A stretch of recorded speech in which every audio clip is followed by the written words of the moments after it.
अस्सलाम वालेकुम नाज़रीन। ड्रामा सीरियल बेरंग बहुत ज़्यादा दिलचस्प होता जा रहा है। एमल अपनी बहन से जाकर माफ़ी मांगती है। उससे कहती है मैं उमर को संभाल लूँगी, तुम अपनी यूनिवर्सिटी जाओ। अफान भी एनी से कहता है मैं एमल भाभी के साथ साथ मैं भी उमर को संभालूँगा, आप बेफिक्र होकर जाएँ। एनी चली जाती है मगर एमल तो अपनी आदत से मजबूर देर से उठती है, इसलिए अफान ही उमर का ख्याल रखता है जब तक एमल भी सोई रहती है। उधर फ़ाखरे बेगम गुस्सा करती है अफान पर कि तुम ऑफिस देर से क्यों आए। अफान बताता है मैं उमर के साथ था। फ़ाखरा बेगम को और गुस्सा आता है। दूसरी तरफ सिद्रा अफान से मिलने के लिए ऑफिस आ जाती है।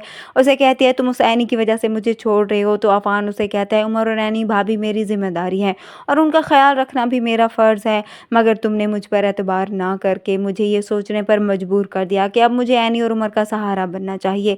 सिद्रा तो और भी गुस्से में आ जाती है। अफान से कहती है अच्छा इसका मतलब है तुम एनी से अपनी पसंदीदगी का इजहार कर रहे हो। एमा सही कहती है तुम एनी को चाहने लगे हो इसलिए तुम मुझे आसानी से छोड़ रहे हो। अफान उसे कहता है तुम्हें जो भी सोचना है तुम सोचो। उधर एमल जो अपना बच्चा ना होने की वजह का गुस्सा एनी पर निकालती है, इसलिए एनी अब ये फैसला करती है कि मुझे अपने बच्चे को खुद ही संभालना चाहिए, क्योंकि एमल तो बिल्कुल भी उसका ख्याल नहीं रखती। इससे अच्छा तो अफान है जो अपने सब काम छोड़कर उमर के साथ रहता है और उसकी सगी बहन को कोई परवाह नहीं। एनी इसलिए अफान को फ़ोन करके उसका शुक्रिया अदा करती है और साथ ही जब ये कहने की कोशिश करती है कि अब वो यूनिवर्सिटी नहीं जाएगी तो अफान फ़ौरन से उसे समझ जाता है। वो एनी को ये फैसला करने से रोक लेता है।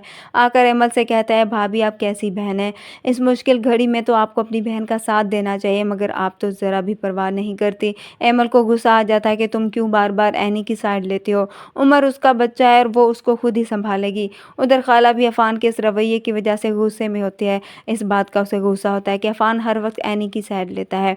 जाकर अपनी बहन को बताती है कि अफान ने एनी की वजह से मुझसे बदतमीजी की और इसी के कहने पर ही मुझसे सॉरी की। दूसरी तरफ एमल को भी बुरा लगता है कि अफान एनी की साइड क्यों लेता है। वो अफान से कह देती है तुम्हें अब आयमा या सिद्रा किसी एक से शादी कर लेनी चाहिए, यही तुम्हारे लिए बेहतर है।